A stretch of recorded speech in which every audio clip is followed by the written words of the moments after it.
बहुत बहुत स्वागत है आप सभी का मेरे YouTube channel Abhimanyu online classes में। आज हम नेशनल एजुकेशन पॉलिसी जो आई है 2020 की इंडिया की, उसके बारे में बात करेंगे। अगर आपको ये वीडियो अच्छा लगे तो लाइक कीजिएगा, शेयर कीजिएगा और चैनल को सब्सक्राइब करना मत भूलिएगा, ताकि इस पॉलिसी के बारे में जो भी अपडेट्स आएँ वो आपको मिलते रहें। क्योंकि अभी जो काफ़ी चीज़ें हैं इसमें क्लियर नहीं है, लेकिन मेन पॉइंट समझने वाले हैं। अभी तक जो समझ में आई है, जो पढ़ी है हमने, उसके अकॉर्डिंगली आपको जो मेन पॉइंट्स है वो बता रहे हैं। क्योंकि बहुत से लोग कह रहे हैं ये हो रहा है, वो हो रहा है, ऐसे हो रहा है, +2 नहीं होगी, 11वीं में बोर्ड के पेपर होंगे, ये होगा वो होगा। ऐसा कुछ भी नहीं है, समझ लीजिए प्लीज़ इसको थोड़ा सा। तो अब तक जो भी शिक्षा पद्धति चली आ रही थी हमारे इंडिया में, उसमें बहुत बड़ा परिवर्तन आ गया है और ये 34 साल बाद चेंज हुआ है। इससे पहले 1986 में एजुकेशन पॉलिसी आई थी। उस एजुकेशन पॉलिसी में +1 +2 का सिस्टम शुरू किया गया था। उससे पहले 10th क्लास के बाद एक ही साल लगता था जिसमें प्रेप की पढ़ाई होती थी और उसके बाद बच्चा कॉलेज में चला जाता था। तो 1986 में 1986 में इसको ख़त्म करके +1 +2 वाला ऑप्शन रख दिया गया था। तो अब 34 साल बाद 2020 में जो नई शिक्षा नीति आई है, ये बहुत ही महत्वपूर्ण विषय है। अब तक आप जो स्कूल और कॉलेज के एजुकेशन सिस्टम के बारे में जानते हैं उसे बिल्कुल भूल जाइए, क्योंकि सिस्टम काफ़ी बदल गया है।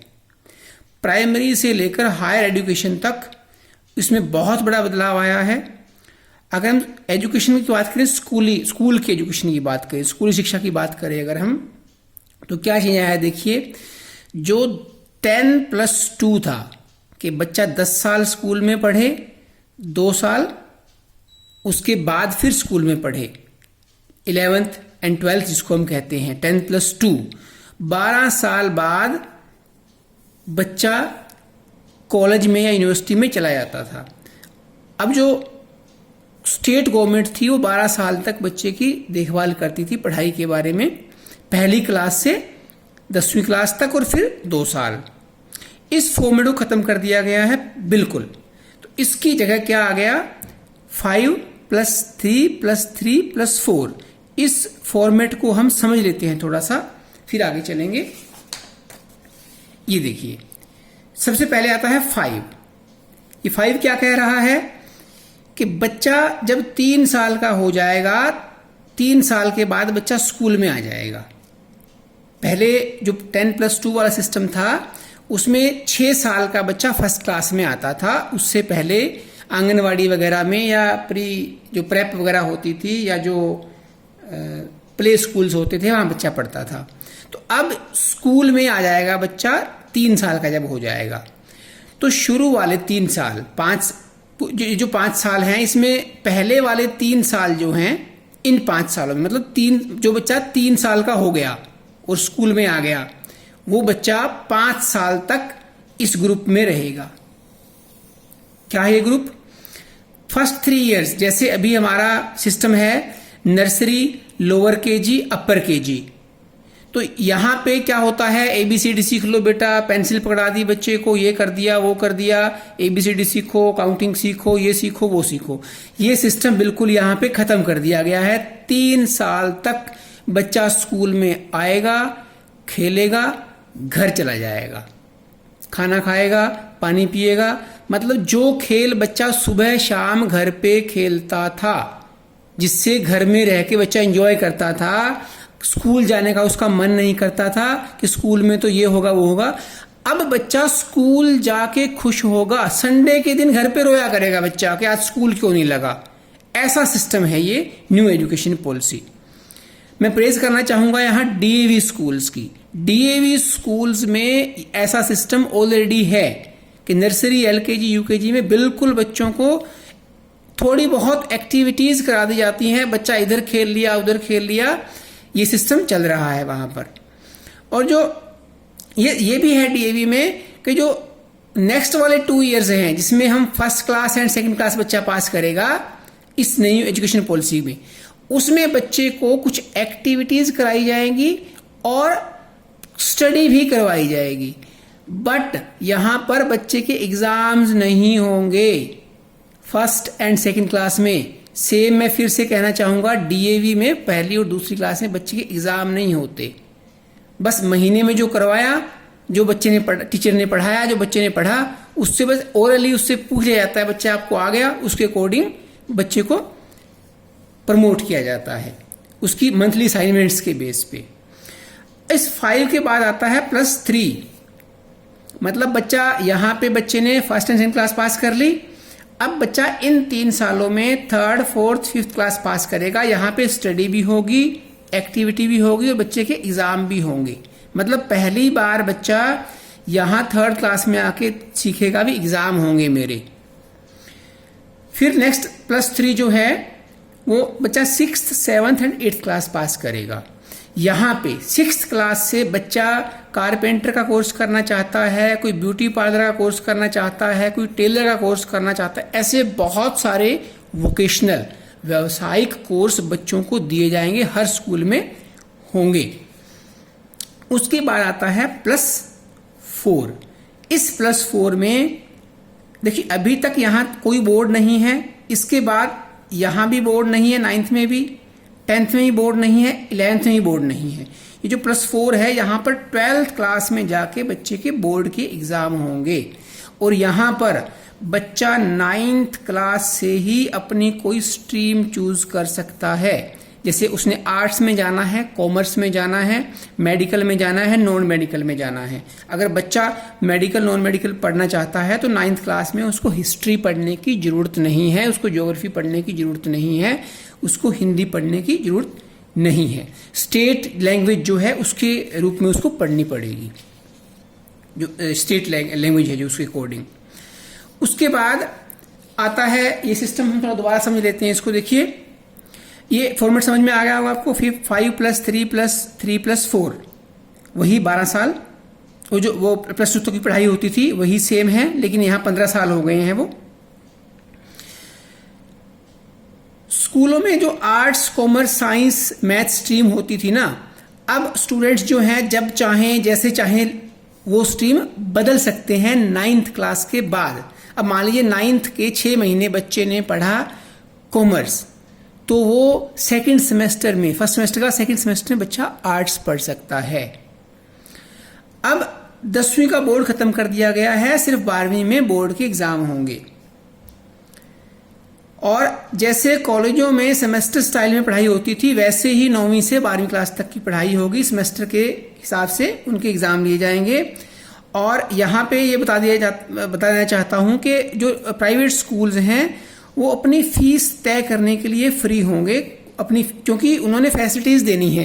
गवर्नमेंट स्कूल्स में तो जो वोकेशनल कोर्सेज होंगे उसके लिए गवर्नमेंट प्रोवाइड करवाएगी इंफ्रास्ट्रक्चर सारे का सारा। अब मान लीजिए किसी बच्चे ने सिलाई सीखनी है, पूरी क्लास है, 40 लड़कियां हैं या लड़के हैं, तो उनके लिए 40 मशीनें भी चाहिए। तो अगर वो प्राइवेट स्कूल वो मशीनें प्रोवाइड कराएंगे, डेफिनेटली इंफ्रास्ट्रक्चर ज़्यादा होगा तो उनकी फीसें भी ज़्यादा बढ़ेंगी। तो यहाँ आप अगर ये कहें वो तो पहले से ही फीसें लेते थे अपने अकॉर्डिंग। यहाँ पे मैं बताना चाहता हूँ कि आज़ाद का मतलब क्या है कि वो अपने प्राइवेट स्कूल जो हैं अपना प्राइवेट शिक्षा बोर्ड भी बनाएंगे नई शिक्षा नीति के अकॉर्डिंग। फ्यूचर में, लॉन्ग रन में 10-15 साल बाद, मतलब करीब करीब 2035 में जाके ये जो बात मैं कह रहा हूँ वो इम्प्लीमेंट हो जाएगी। और यहाँ पे एक प्राइवेट स्कूल नहीं बना सकता अपना कोई भी बोर्ड। जो ग्रुप ऑफ स्कूल्स हैं, जैसे अगर हम बात करें, बहुत से स्कूल्स ऐसे हैं इंडिया में जो चेन ऑफ स्कूल्स हैं। एक संस्था है, वो हो सकता है एक स्टेट में 10 स्कूल चला रही है, एक स्टेट में 20 स्कूल चला रही है, एक स्टेट में 50 स्कूल चल रहे हैं, ऐसे 100, 200, 500 स्कूल चला रही है, 1000 स्कूल भी चल रहे हैं संस्थाओं के।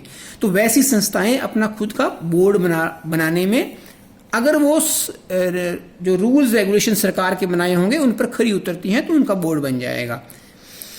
और जो निजी स्कूल हैं उनको अलग बोर्ड बनाने की मंजूरी मिलने से शिक्षा का निजीकरण बढ़ जाएगा, थोड़ा सा प्राइवेटाइजेशन ज़्यादा हो जाएगा। जैसे जो यूनिवर्सिटीज़ प्राइवेट हो गई थी, जो पिछली एजुकेशन पॉलिसी थी उसमें जो भी मेंबर थे उनके, अंबानी साहब भी मेंबर थे उसमें, तो उन्होंने ये बात कही थी कि education is now A business, ये वर्डिंग लिखी हुई है, पिछली जो 1986 वाली पॉलिसी थी उसमें ये बात लिखी हुई है। तो उसके बाद प्राइवेट यूनिवर्सिटीज आई थी, बहुत सी यूनिवर्सिटीज हैं, नाम आप सब जानते हैं, मैं नाम क्यों लूं।